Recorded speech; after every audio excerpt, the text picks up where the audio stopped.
UK Prime Minister Boris Johnson opened up about his nearly two-week-long battle with coronavirus on Sunday, revealing that at points during his ICU stay doctors were making arrangements for what to do if things went badly wrong.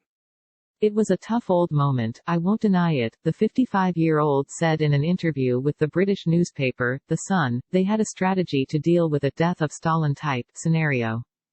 Johnson spent 3 nights in the ICU at St Thomas's Hospital in London, where he said medical workers gave him liters and liters of oxygen. During that time, he said, his health indicators were headed in the wrong direction. It was hard to believe that in just a few days my health had deteriorated to this extent, Johnson said. I remember feeling frustrated. I couldn't understand why I wasn't getting better.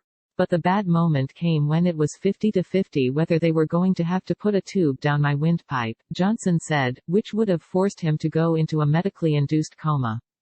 The Prime Minister attributed his recovery to United Kingdom National Health Service (NHS) doctors and nurses.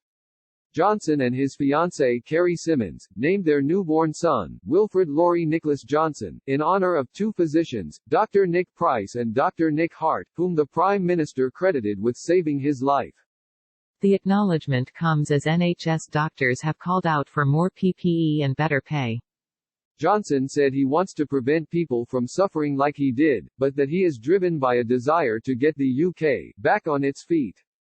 The country has suffered more than 28,000 deaths due to the virus, according to data compiled by Johns Hopkins University. And, at least 183,500 people in the UK have tested positive for COVID-19. But the country is past the peak of its coronavirus outbreak, the Prime Minister said. Last week Johnson promised a roadmap, a menu of options, on next steps to lift the lockdown in the coming days.